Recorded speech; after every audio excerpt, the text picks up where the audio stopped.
You are watching Cold Fusion TV.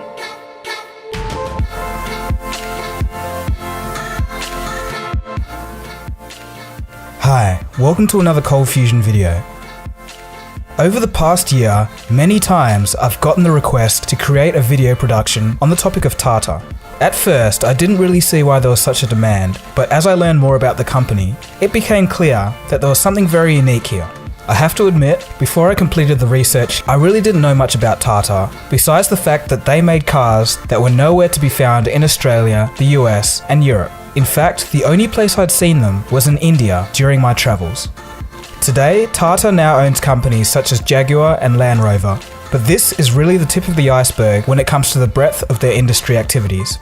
So how did TATA become the multinational giant that it is today, and just how big is it? In this video, we'll find out. For those of you that are from Western nations and are probably unaware of this company, this video may widen your perspectives a little. Let's begin. As far as modern day companies go, TATA is a very old company, older than the automobile, powered flight, and household electricity. The company was founded way back in 1868 by Jamsetji Narsawandji Tata.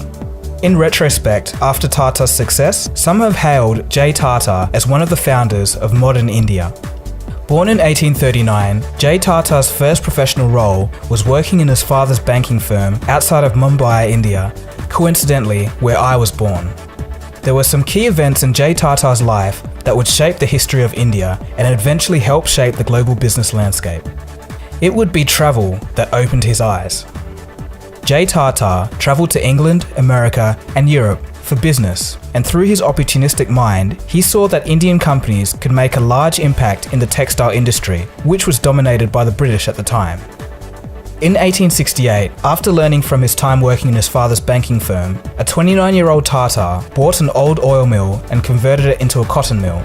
This seemingly insignificant event was the very beginning of the multinational giant.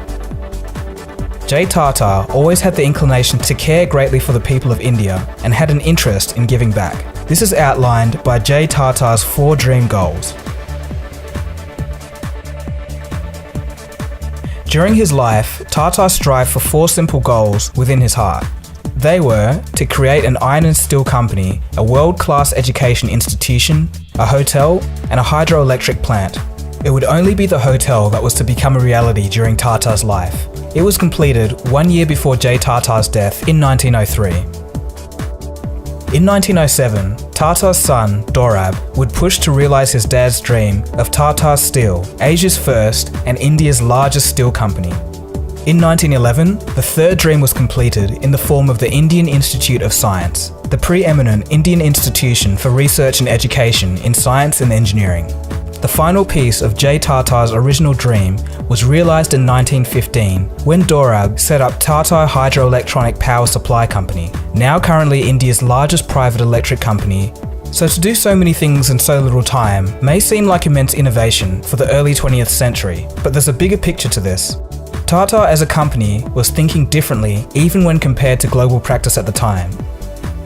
To give you an idea of how forward-thinking Tata was for the time, they started the 8-hour workday in 1912 and were one of the first companies in the world to implement the now standard practice. In 1917, the company introduced medical benefits for employees, a very advanced business concept for the time. Since J. Tata's founding of the company in 1868, the reins have been handed down to multiple generations. The company's DNA would ensure success in the future. Today, Tata operates 100 companies in more than 100 countries and exports to 150 countries. So that's all nice, but how big is Tata exactly, and what do they do? Well, in 2014, the company made $103.27 billion in revenue, in which 67% came from business outside of India. The Tata companies employ more than 581,000 people worldwide. That's more than Samsung Group, by the way. Tata is ranked 34th among the top 500 most valuable global brands according to Brand Finance's Global 500 2014 report. So that gives you an idea of financial size, but what do they do? Let's take a closer look at some of Tata's companies. We've got Tata Steel, Tata Motors, consultancy services, chemicals, global beverages, teleservices, communications and Indian hotels, Tata Ceramics, power, Tata Starbucks, Tata Industry, Tata Sky, landmark bookstores, and the list goes on. And just to top it off, Tata actually owns the South Korean car manufacturer Daewoo. But that isn't all. Tata has actually formed a habit of buying up British companies. It's rather ironic if you know the 19th and 20th century relations between India and Britain. In 2000, they bought up the British company Tetley Tea for $407 million. And then next, there was Jaguar and Land Rover in 2008 after the GFC for $2.3 billion. It's quite an interesting story. In 1999, Ratan Tata and his team were humiliated when they went to sell Tata's motor division to Ford due to a poor response after a launch of a hatchback, which happened to be Tata's first passenger car. The American Ford officials showed interest in taking over the company, but did so in a harsh manner. They told Tata, "You do not know anything. Why did you start a passenger car division at all?" They said they'll do Tata a favour by buying the car division. But as it turns out, the deal didn't end up going through between Tata and Ford. At the time, Ford owned Jaguar and Land Rover and couldn't really work out how to get the cars to sell. By 2008, things had gotten so bad that Ford had to sell Jaguar and Land Rover to the very company they had said a few years earlier were useless. Today, Tata has turned Jaguar and Land Rover around, and sales are doing well in the US. Costs from Jaguar Land Rover. A quick mention on the headline figures that we saw coming out from Tata Motors yesterday. Net profits have increased to $771 million. Net sales, on the other hand, have jumped 38% to about 63,000 odd crore rupees. Now, sales at Jaguar Land Rover have jumped 19%, driven largely because of the demand that we've seen coming in both from the F-Type as well as the XJ.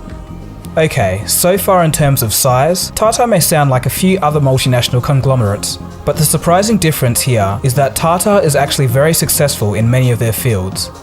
For instance, Tata Communications is the world's largest wholesale voice carrier, and Tata Motors is among the top 5 commercial vehicle manufacturers in the world. Their steel division is among the top 10 best steel makers. The Communication Services division is among the top 10 global IT service companies. The Global Beverages division is the second largest tea company in the world, and their Chemical division is the world's second largest manufacturer of soda ash, which is used for the manufacturing of glass. Another aspect which makes Tata different, and one of the reasons why I've grown to appreciate them at least as a company, is their nature. Tata carries on its founder's caring attitude, and as a result, they have a sort of self-imposed moral obligation. What do I mean by this? The company has actually made it a habit to return some of its wealth to society, mainly through providing investments back into the local economy. This is not only true within India, but in many countries around the globe. Tata is also very active in philanthropy. Through its trusts, the company gives back in areas of medical research, technology, science, education, social welfare, and healthcare. One example is the Tata Swatch, a compact in-home purification device that costs less than $21 US. The idea of the Tata Swatch came to being from the 2004 tsunami, which left thousands of people without clean drinking water. The device has filters that last about 1 year for a family of 5. The advantage of this device is that it does not require any electricity and is very low cost. Due to activities like this, in 2009, the Tata Group was ranked number 11 in the world's top 100 reputable companies by Forbes magazine. So there you have it. A true multinational conglomerate with a bit of difference. All in all, it's amazing that just one man could leave a legacy that has lasted over a century. Let's finish off with a quote from J. Tata himself. In a free enterprise, the community is not just another stakeholder in the business, but in fact, the very existence of it. What he said rings as true today as it did over 100 years ago. Companies really need to listen to their communities and users. And one last cool fact, J. Tata has even founded a city in India that now has over 1.3 million people. I hope you enjoyed that video about the history and size of Tata. If you did, please give this video a thumbs up, I really appreciate it. Feel free to leave a comment and subscribe if you're new.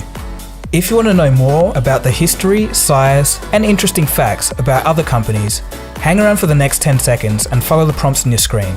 This has been Dagogo, you've been watching Cold Fusion, and I'll see you again soon for the next video. Cheers guys, have a good one. Cold Fusion.